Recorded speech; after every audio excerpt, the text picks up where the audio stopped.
ಶಾಲೆಯಲ್ಲಿ ವಿದ್ಯಾರ್ಥಿಗಳು ಇಲ್ಲ ಅಂತ ಅದೆಷ್ಟೋ ಸರ್ಕಾರಿ ಶಾಲೆಗಳು ಮುಚ್ಚುವ ಹಂತಕ್ಕೆ ಬಂದಿವೆ. ಆದರೆ ಇಲ್ಲೊಂದು ಸರ್ಕಾರಿ ಶಾಲೆ ಮಕ್ಕಳನ್ನ ಸೆಳೆಯುವಲ್ಲಿ ಯಶಸ್ವಿಯಾಗಿದೆ. ಇದು ಜಿಲ್ಲೆಯಲ್ಲೇ ಅತಿ ಹೆಚ್ಚು ಮಕ್ಕಳ ದಾಖಲಾತಿ ಹೊಂದಿರೋ ಶಾಲೆ ಎಂಬ ಹೆಗ್ಗಳಿಕೆಗೆ ಪಾತ್ರವಾಗಿದೆ. ಹಾಗಿದ್ರೆ ಯಾವುದು ಆ ಶಾಲೆ? ಇರೋದಾದ್ರೂ ಎಲ್ಲಿ ಅಂತೀರಾ? ಇಲ್ಲಿದೆ ನೋಡಿ.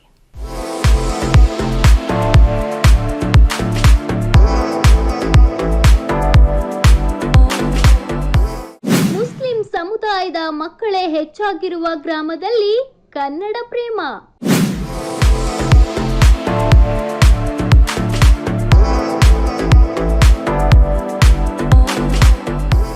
ಗ್ರಾಮದ ಪ್ರತಿಯೊಂದು ಮಗು ಈ ಸರ್ಕಾರಿ ಕನ್ನಡ ಶಾಲೆಗೆ ದಾಖಲು.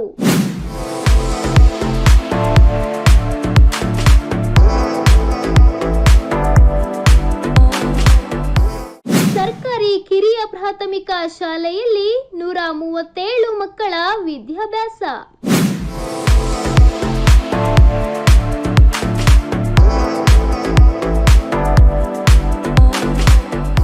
ವಿಜಯನಗರ ಜಿಲ್ಲೆಯ ಹರಪನಹಳ್ಳಿ ತಾಲೂಕಿನ ರಾಮನಗರ ಗ್ರಾಮ ಹಿಂದೂ ದೇವರ ನಾಮಾಂಕಿತ ಹೊಂದಿದ್ದರೂ ಈ ಗ್ರಾಮದಲ್ಲಿ ವಾಸವಾಗಿರುವುದು ಮಾತ್ರ ಮುಸ್ಲಿಂ ಸಮುದಾಯದವರು. ಗ್ರಾಮದಲ್ಲಿ 180 ಕುಟುಂಬಗಳಿದ್ದು ಗ್ರಾಮದ ಪ್ರತಿಯೊಬ್ಬ ಪೋಷಕರು ತಮ್ಮ ಮಕ್ಕಳನ್ನು ಖಾಸಗಿ ಶಾಲೆ, ಉರ್ದು ಶಾಲೆಗೆ ಸೇರಿಸದೆ ಗ್ರಾಮದ ಸರ್ಕಾರಿ ಕಿರಿಯ ಪ್ರಾಥಮಿಕ ಶಾಲೆಗೆ ದಾಖಲಿಸಿ ಕನ್ನಡ ಶಾಲಾ ಪ್ರೇಮ ಮೆರೆಯುವ ಮೂಲಕ ಅಭಿಮಾನ ಮೆರೆದಿದ್ದಾರೆ. ವಿದ್ಯಾರ್ಥಿಗಳ ಕೊರತೆಯಿಂದ ಅದೆಷ್ಟೋ ಸರ್ಕಾರಿ ಶಾಲೆಗಳು ಮುಚ್ಚುವ ಹಂತಕ್ಕೆ ಬಂದು ತಲುಪಿವೆ. ಆದರೆ ರಾಮನಗರ ಸರ್ಕಾರಿ ಕಿರಿಯ ಪ್ರಾಥಮಿಕ ಶಾಲೆಯಲ್ಲಿ 1ರಿಂದ 5ನೇ ತರಗತಿಯವರೆಗೆ 137 ವಿದ್ಯಾರ್ಥಿಗಳಿದ್ದಾರೆ. ಗುಣಮಟ್ಟದ ಶಿಕ್ಷಣ, ಉತ್ತಮ ವಾತಾವರಣದಿಂದ ಖಾಸಗಿ ಶಿಕ್ಷಣ ಸಂಸ್ಥೆಗಳಿಗೆ ಪೈಪೋಟಿ ನೀಡುತ್ತಿರುವ ಈ ಶಾಲೆ ಮಕ್ಕಳಿಗೆ ಸಮವಸ್ತ್ರ, ಶಿಸ್ತು, ಸಾಂಸ್ಕೃತಿಕ ಕಾರ್ಯಕ್ರಮದ ಜೊತೆಗೆ ಪಠ್ಯೇತರ ಚಟುವಟಿಕೆಯ ಮೂಲಕ ಗಮನ ಸೆಳೆದಿದೆ. ಶಾಲೆಯಲ್ಲಿ ಪ್ರಯೋಗಾಲಯ, ಕೈತೋಟ, ಗಣಕಯಂತ್ರ, ಅತ್ಯಾಧುನಿಕ ತಂತ್ರಜ್ಞಾನ ಸೌಲಭ್ಯ ಹೊಂದಿದ್ದು ಪೋಷಕರನ್ನು ತನ್ನತ್ತ ಸೆಳೆಯುತ್ತಿದ್ದು ದಾಖಲಾತಿ ಹೆಚ್ಚಳಕ್ಕೆ ಕಾರಣವಾಗಿದೆ ಎನ್ನುತ್ತಾರೆ ಶಿಕ್ಷಕರು. ಅಲ್ಪಸಂಖ್ಯಾತ ಮುಸ್ಲಿಂ ಬಾಂಧವರು ಈ ಗ್ರಾಮದಲ್ಲಿ ವಾಸವಾಗಿರ್ತಾರೆ. ನಾವು ಬೇರೆ ಬೇರೆ ಗ್ರಾಮಗಳಲ್ಲಿ ಹೋದಾಗ ಮುಸ್ಲಿಮ್ಸು ಸಮುದಾಯದವರು ಸಾಕಷ್ಟು ಪೋಷಕರು ಉರ್ದು ಶಾಲೆಯನ್ನು ಮಕ್ಕಳನ್ನು ಸೇರಿಸ್ಬೇಕು, ಉರ್ದು ಶಾಲೆಯಲ್ಲಿ ಮಕ್ಕಳನ್ನು ಓದಿಸ್ಬೇಕು ಅಂತಂದೇಳಿ ಅಪೇಕ್ಷೆ ಪಡ್ತಾರೆ. ಆದರೆ ಇಲ್ಲಿ ವಿಶೇಷ ಹೆಸರು ರಾಮನಗರ ಇರೋದೆಲ್ಲ ಮುಸ್ಲಿಮ್ಸ್ ಬಾಂಧವರು ಹೆಸರಿನಲ್ಲೇ ನಾವು ರಾಮ ಅಂತ ಒಂದು ಪ್ರಾರಂಭ ಆಕತಿ ಊರಿನ ವಿಶೇಷ. ಇಲ್ಲಿ ಮಕ್ಕಳನ್ನೆಲ್ಲ ಕನ್ನಡ ಶಾಲೆ, ಇದು ಕನ್ನಡ ಸರ್ಕಾರಿ ಕಿರಿಯ ಪ್ರಾಥಮಿಕ ಶಾಲೆ. ಈ ಕನ್ನಡ ಶಾಲೆಗೆ ಎಲ್ಲ ಮಕ್ಕಳನ್ನು ಈ ಪೋಷಕರು ಸೇರಿಸಿ ಒಂದು ಕನ್ನಡ ಒಂದು ಹಿರಿಮೆಯನ್ನು, ಕನ್ನಡ ಒಂದು ಸಾರ್ವಭೌಮತ್ವವನ್ನು ಮೆರೆದಿದ್ದಾರೆ ಈ ಪೋಷಕರು. ಯಾವುದೇ ಒಂದು ಕಾನ್ವೆಂಟಿಗೆ ಕಡಿಮೆ ಇಲ್ಲದಂತೆ ಈ ಶಾಲೆಯನ್ನು ನಾವು ಅಚ್ಚುಕಟ್ಟಾಗಿ ಭೌತಿಕವಾಗಿ ಮತ್ತು ಆಂತರಿಕವಾಗಿ ಎಲ್ಲ ರೀತಿಯಿಂದ ನಾವು ಸಜ್ಜುಗೊಳಿಸಿದ್ದೇವೆ. ಡಯಟ್ ಹಂತದ ಒಂದು ಸರ್ವೆ ತಂಡ ಇಲ್ಲಿ ಬಂದು ಸರ್ವೆಯನ್ನು ಮಾಡಿದಾಗ 150 ಅಂಕಗಳಿಗೆ 136 ಅಂಕಗಳನ್ನು ನೀಡಿ ಈ ಶಾಲೆ ಭಾಳ ಉತ್ತಮವಾದ ಶಾಲೆ, ಭೌತಿಕವಾಗಿ ಎಲ್ಲ ಚೆನ್ನಾಗಿರುವಂಥ ಶಾಲೆ ಅಂತಂದೇಳಿ ಪ್ರಥಮ ಒಂದು ಸ್ಥಾನವನ್ನು ನೀಡಿ ಗೌರವವನ್ನು ನಮಗೆ ನೀಡಿದ್ದಾರೆ. ಆ ಮೂರ್ತಿ ಪ್ರತಿಷ್ಠಾಪನೆ ಉದ್ದೇಶ ಇಷ್ಟೇ.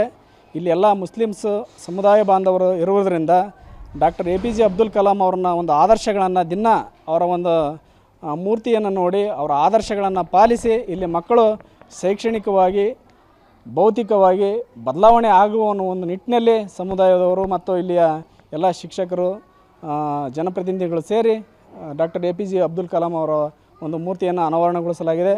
ಮಕ್ಕಳಿಗೆ ಕಂಪ್ಯೂಟರ್ ಕಲಿಕೆಗೆ ಅವಕಾಶ ಮಾಡಿಕೊಡ್ತಾ ಇದ್ದಾವೆ. ಆಮೇಲೆ ಮೈಕ್ ಸೆಟ್ ವ್ಯವಸ್ಥೆ ಇದೆ.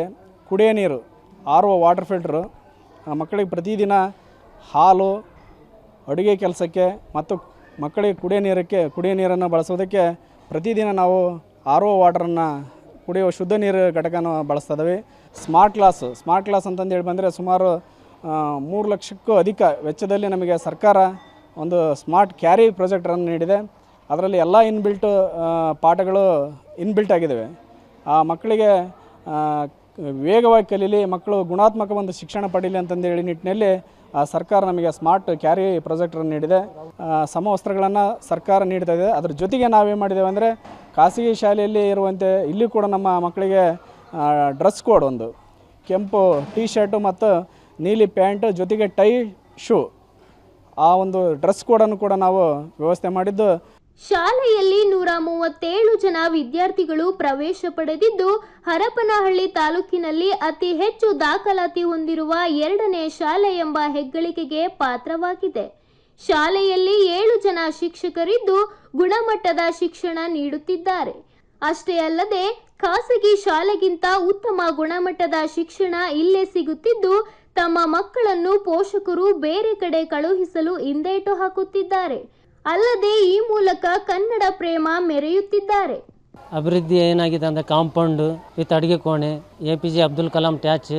ನಮ್ಮ ಶಾಲೆಯಲ್ಲಿ ಕಾರ್ಮೆಂಟ್ ಶಾಲೆಗಿಂತ ಏನು ಕಡಿಮೆ ಇಲ್ಲ ಸರ್. ಒಳ್ಳೆ ಚೆನ್ನಾಗಿ ಅಭಿವೃದ್ಧಿ ಆಗಿದೆ, ಅವಕಾಶ ಸಿಕ್ಕಿದೆ. ನಮ್ಮ ಶಾಲೆಯ ನಾವು ಈ ಶಾಲೆಯಲ್ಲಿ ಓದಿ ದೊಡ್ಡರಾಗಿರೋದ್ರಿಂದ 4 ಅಕ್ಷರ ಕಲ್ತಿರೋದ್ರಿಂದ ನಮಗೆ ಮೊದಲಿಂದ ತುಂಬ ಹೆಮ್ಮೆ ಇತ್ತು. ಈ ಶಾಲೆಯಲ್ಲಿ ಏನಾರು ಒಂದು ಕೆಲಸ ಮಾಡಬೇಕು ಅಂತ ಮನಸ್ಸಿತ್ತು. ಪ್ರತಿಯೊಂದು ಇವಾಗ ಹೆಮ್ಮೆಯಿಂದ ನಾವು ಹೇಳ್ಕೋಬೋದು, ನಮ್ಮ ಶಾಲೆ ಖಾಸಗಿ ಶಾಲೆಗಿಂತ ಏನು ಕಡಿಮೆ ಇಲ್ಲ ಅಂತಂದು. ಒಳ್ಳೆಯ ಇಂಗ್ಲೀಷ್ ವಿದ್ಯಾಭ್ಯಾಸ ಇರ್ಬೋದು ಖಾಸಗಿ ಶಾಲೆಯಲ್ಲಿ. ಅದೇ ಯೂನಿಫಾರ್ಮ್ ನಮ್ಮ ಶಾಲೆಯಲ್ಲಿ ಗೌರ್ಮೆಂಟ್ ಶಾಲೆಯಲ್ಲಿ ನಾವು ಮಾಡಿದ್ದೀವಿ. ಆಮೇಲೆ ಊಟದ ವ್ಯವಸ್ಥೆ ಸರ್ಕಾರ ಯಾವ ಥರ ವಾರಕ್ಕೊಂದ್ಸಲಿ ಏನು ಮಕ್ಕಳಿಗೆ ಫುಡ್ ಕೊಡಬೇಕಂತ ರೂಲ್ಸ್ ಇದೆ, ಆ ಥರ ರೂಲ್ಸು ಪ್ರತಿಯೊಂದು ಮಕ್ಕಳಿಗೂ ಅನ್ಯಾಯ ಆಗಿಲ್ದಂಗೆ ನಾವು ಸಹಕಾರನೂ ಮಾಡಿದ್ದೀವಿ ಸರ್. ಆಮೇಲೆ ಇಲ್ಲಿ ಶೌಚಾಲಯ ಇರ್ಬೋದು, ಪ್ರತಿಯೊಂದು ಮಕ್ಕಳಿಗೆ ಸೌಲಭ್ಯ, ಒಳ್ಳೆಯ ವಾತಾವರಣ, ಒಳ್ಳೆಯ ವಿದ್ಯಾಭ್ಯಾಸ, ಇಂಗ್ಲೀಷ್ ಕಲಿಕೆ ಇರ್ಬೋದು. 4 ಜನ ಟೀಚರ್ ಇದ್ದರು ಸರ್ ಮೊದಲು. ನಮ್ಮ ಚಂದ್ರಪ್ಪ ಸರ್ ಬಂದಿದ ಮೇಲೆ ಇಲ್ಲಿ 7 ಜನ ಟೀಚರ್ಗಳನ್ನಾಗಿ ಮಾಡಿದ್ದೀವಿ.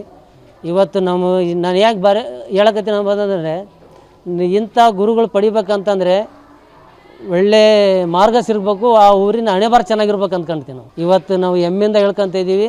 ಭಾಳ ದೂರಿಂದ ಏನು ಗುರುಗಳು ಬಂದಿಲ್ಲ. ನಮ್ಮ ಸುತ್ತಮುತ್ತ ಹಳ್ಳಿಯಲ್ಲಿ ಅವರೆಲ್ಲ ನಮ್ಮ ಶಾಲೆಗೆ ಬಂದು ಒಂಥರ ದೊಡ್ಡರು ಹೇಳ್ತಾರಲ್ಲ ಆ ಥರ ಬಂದು ನಮ್ಮ ಶಾಲೆಯಲ್ಲಿ ಪಾಠ ಮಾಡ್ತಾ ಇದ್ದಾರೆ ಸರ್. ಒಟ್ಟಿನಲ್ಲಿ ವಿದ್ಯಾರ್ಥಿಗಳ ಕೊರತೆಯಿಂದ ಸರ್ಕಾರಿ ಶಾಲೆಗಳು ಮುಚ್ಚುವ ಹಂತಕ್ಕೆ ಬಂದು ತಲುಪುತ್ತಿದ್ದು, ಈ ರೀತಿಯ ಗುಣಮಟ್ಟದ ಶಿಕ್ಷಣ ನೀಡಿದರೆ ಯಾವ ಸರ್ಕಾರಿ ಶಾಲೆಯೂ ವಿದ್ಯಾರ್ಥಿಗಳ ಕೊರತೆ ಅನುಭವಿಸುವುದಿಲ್ಲ ಎಂದರೆ ತಪ್ಪಾಗಲಾರದು. ಕ್ಯಾಮ್ರಾ ಪರ್ಸನ್ ಮಂಜುನಾಥ್ ಜೊತೆ ಪ್ರವೀಣ್ ಬಾಡ, ಒನ್ ಕನ್ನಡ ನ್ಯೂಸ್, ದಾವಣಗೆರೆ.